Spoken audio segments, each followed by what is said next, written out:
चरणों में दास अनिरुद्ध का कोटि कोटि नमन।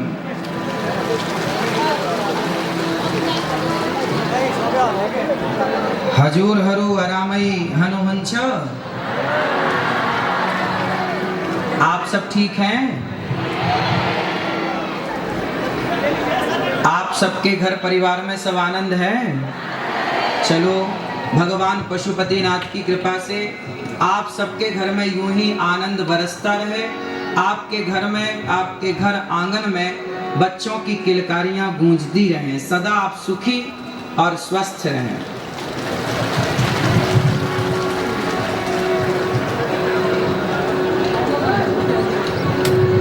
प्रिय भक्तों, भगवान की बड़ी कृपा है आज हम सब यहाँ मिले। बहुत पहले नेपाल आने का सौभाग्य मिला पर आ नहीं पाया कोरोना लॉकडाउन के कारण। आज आप सबका दर्शन करने का लाभ प्राप्त हुआ। ये नेपाल इतनी पवित्र धरा है। यहाँ जब हम आए और यहाँ आप सबका दर्शन किया, यहाँ का पारंपरिक जो संगीत हमने सुना, और ये देखिए हमारे गले में ये जो सुंदर सी माला है, हार है, कितना सुंदर है। आप नेपाल वासी ही पूरी दुनिया में ऐसे हैं कि आप प्रकृति से इतने जुड़े हुए हैं, कनेक्ट हैं। आप प्रकृति के जितने करीब हैं शायद कोई हो। प्रकृति को आप अपने गले की माला बनाकर धारण करते हैं, प्रकृति को इतना प्यार करते हैं। इसलिए जब मैं आया तो मुझे लगा कि नेपाल प्रकृति से कितना जुड़ा हुआ है। आप सब शुद्ध वायु लेते हैं, शुद्ध ऑक्सीजन लेते हैं, शुद्ध वातावरण में रहते हैं।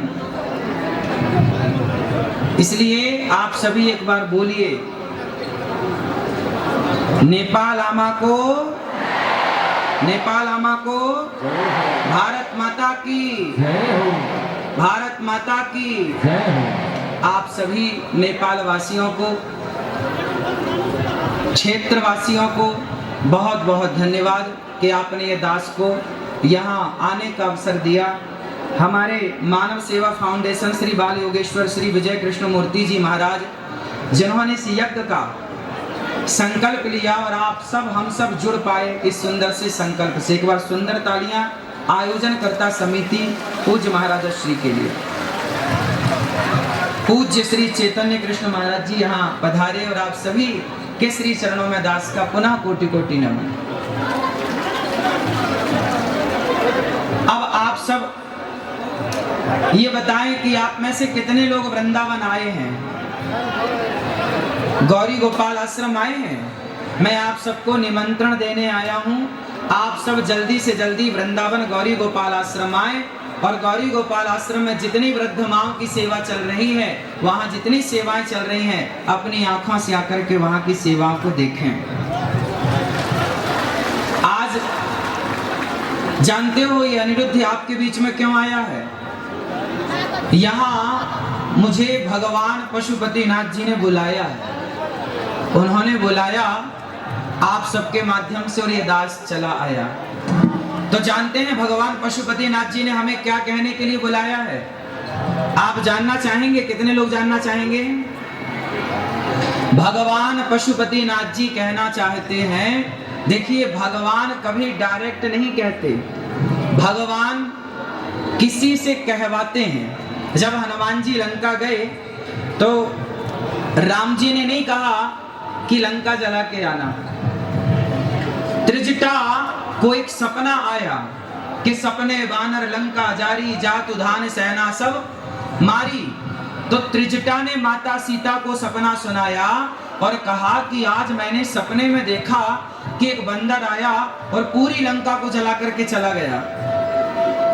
जब त्रिजटा का सपना हनुमान जी ने सुना तो हनुमान जी को लगा कि त्रिजटा के द्वारा स्वयं हनुमान जी ये समझ गए कि प्रभु राम ये कहना चाहते हैं कि जब लंका गए हो तो फूंक के ही आना है।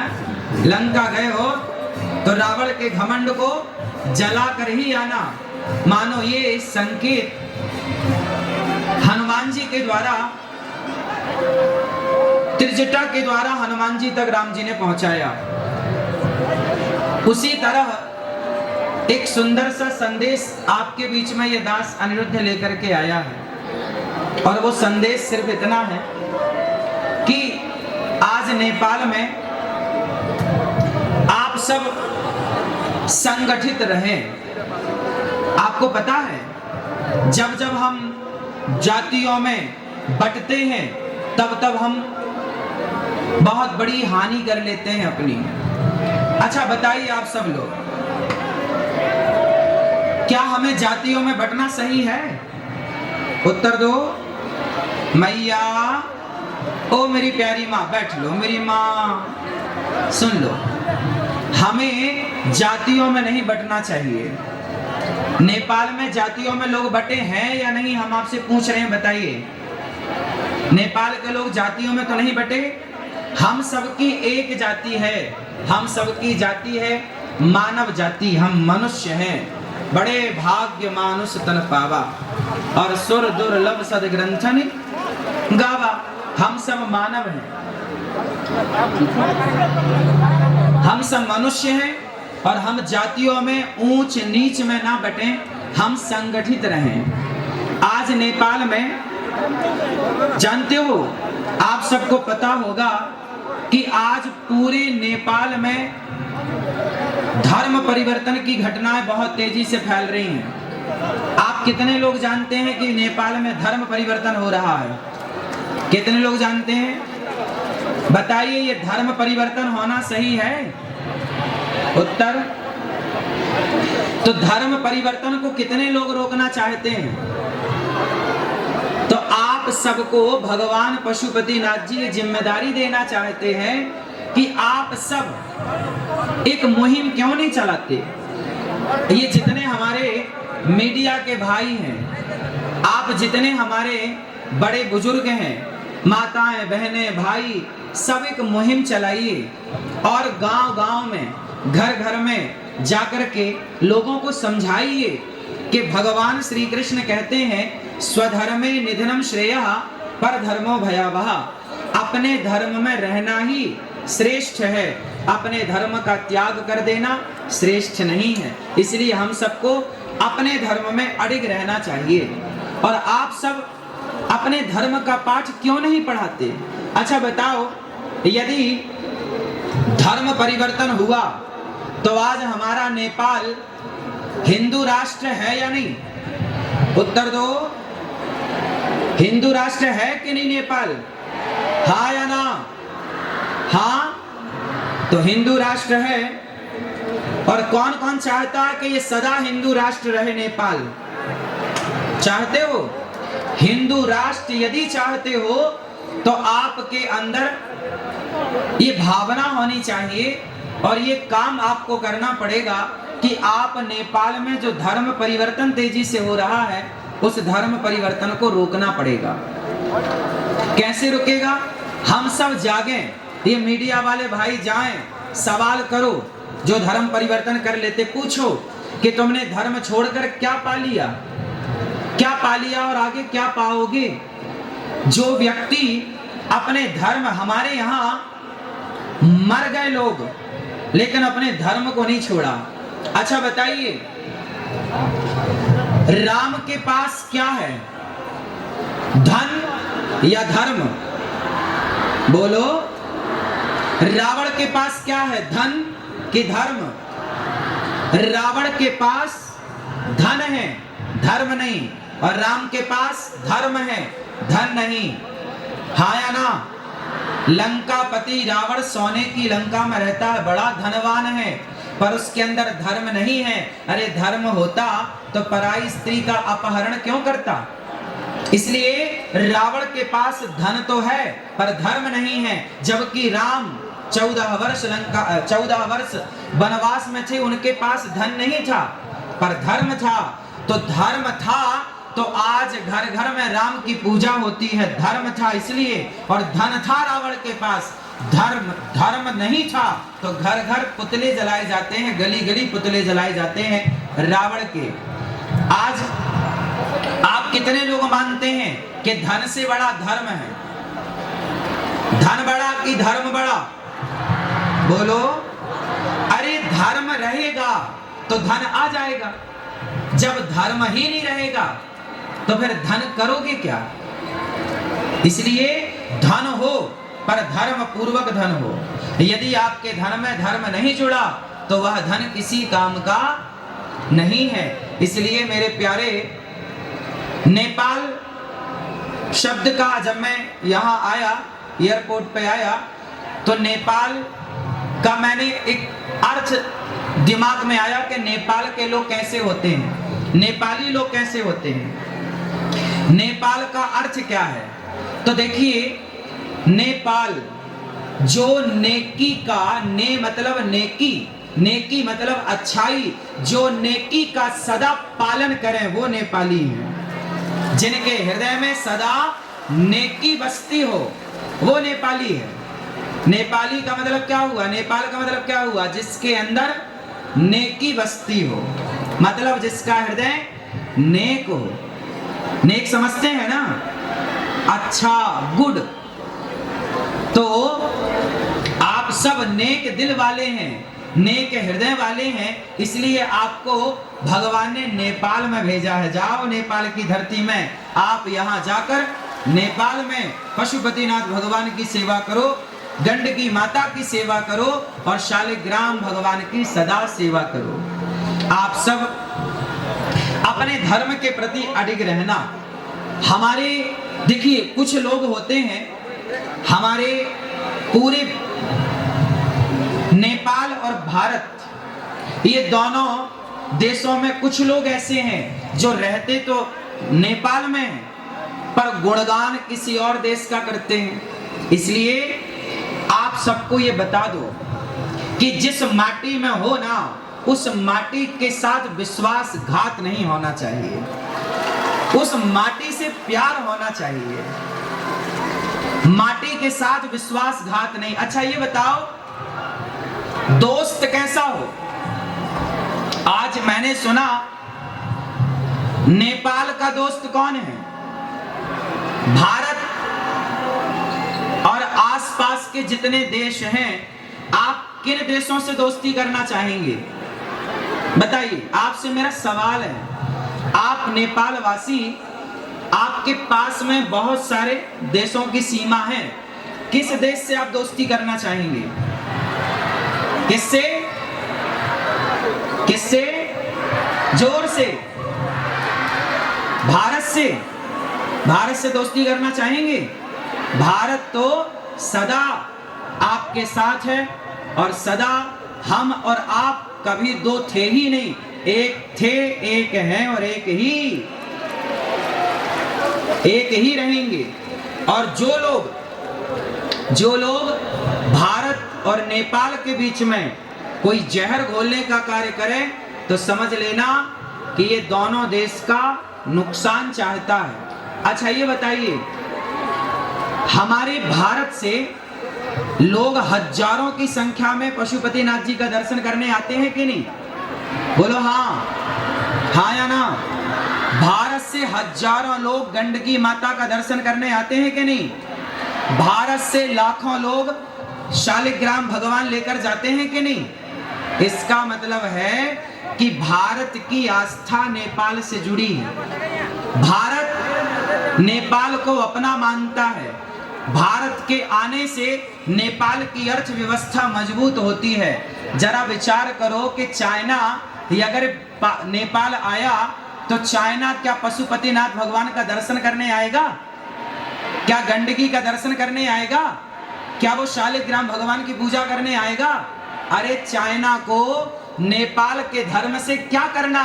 नेपाल की संस्कृति और नेपाल के धर्म से तो भारत का अटूट रिश्ता रहा है। इसलिए भारत और नेपाल, इन दोनों देशों के बीच में कभी किसी भी प्रकार की लकीर ना खींचे, क्योंकि हम दोनों यदि मिलकर रहेंगे तो निश्चित है कि हमारी और आपकी अर्थव्यवस्था, राष्ट्रीय स्तर की मैं बात कर रहा हूं, समृद्ध रहेंगे, हम सब खुशहाल रहेंगे।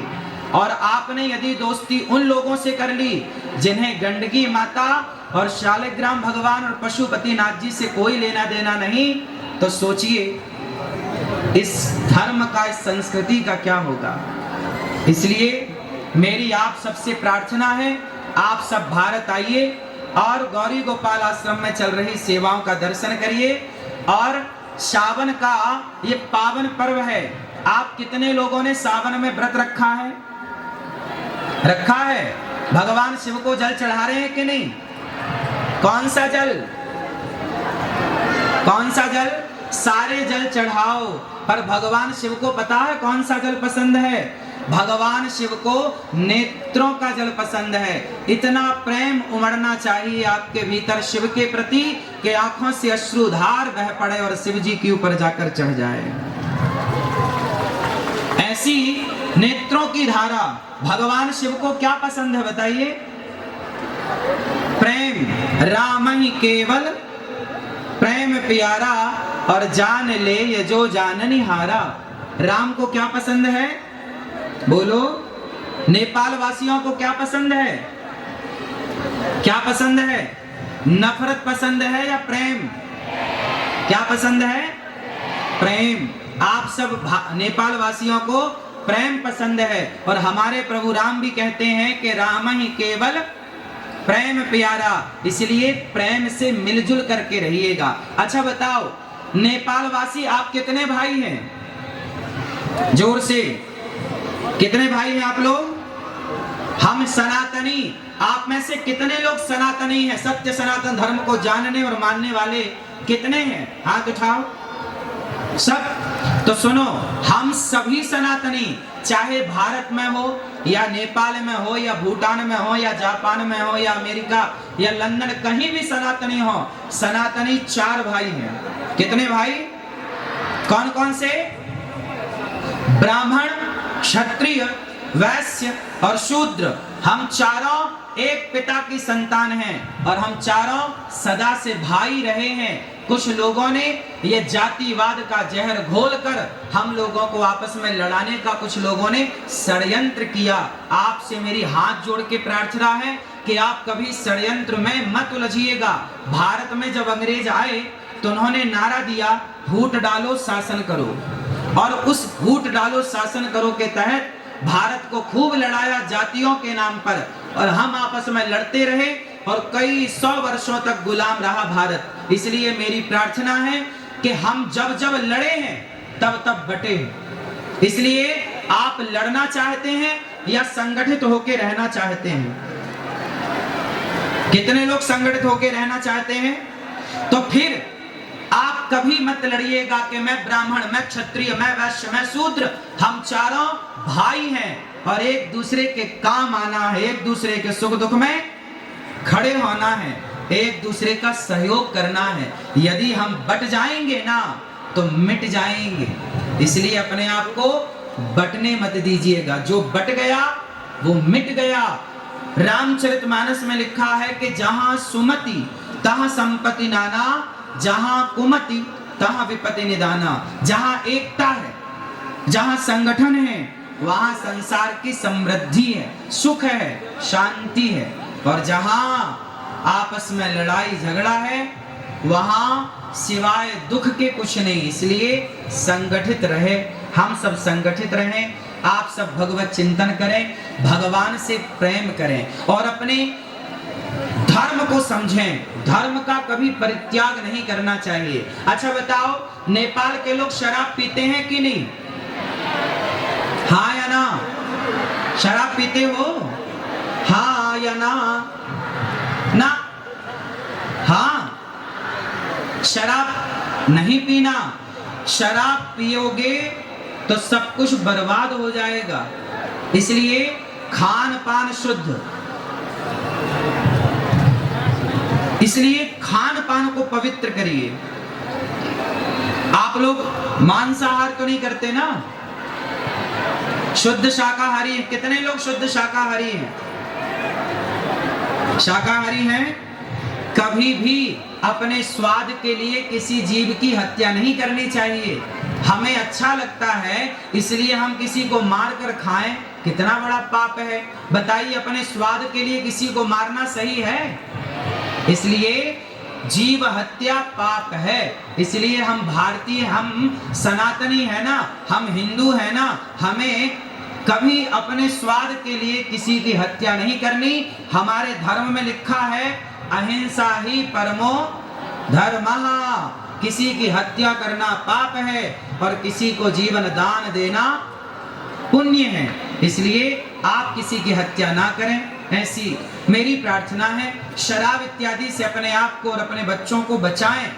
एक अच्छा इंसान बनाएं, राष्ट्र प्रेमी बनाएं, कुछ ऐसा बनाएं कि वो देश में अपना नाम रोशन करे, भारत का, और वो अपने नेपाल का, वो अपने समाज का, अपने संस्कृति का, अपने धर्म का वो नाम रोशन करे। ऐसा कुछ करे। इसलिए आप अपने बच्चों को संस्कारवान बनाइए। शराब, जुआ, नशा, इन सब से बचाइए। आज के जमाने में पता है क्या है? आज की आधुनिकता में हम इतने भागे जा रहे हैं कि आधुनिक होने के नाम पर, हम मॉडल होने के नाम पर अपने संस्कारों को, अपनी संस्कृति को छोड़ते चले जा रहे हैं। इसलिए हमें अपनी संस्कृति, अपने संस्कारों का परित्याग नहीं करना चाहिए। ठीक है?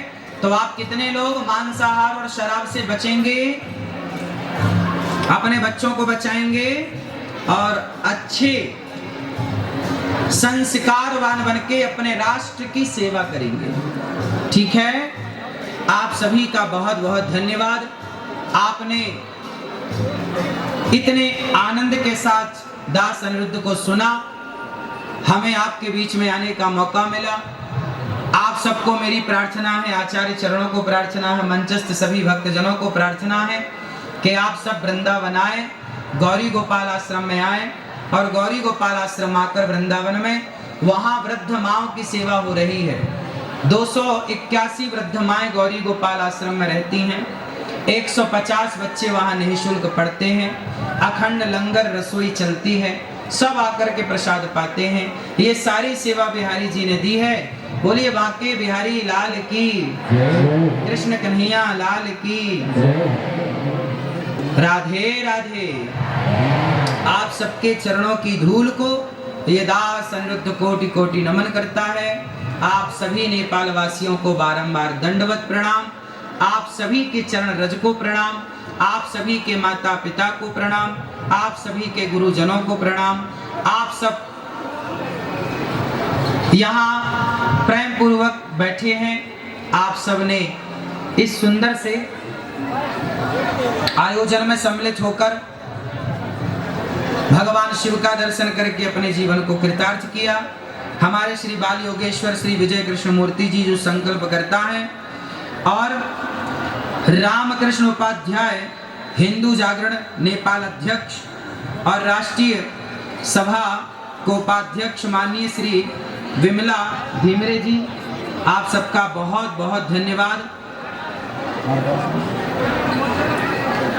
श्री चैतन्य महाराज जी और आप सभी मंचस्थ सभी आचार्यों को, मातृशक्ति को कोटि कोटि नमन।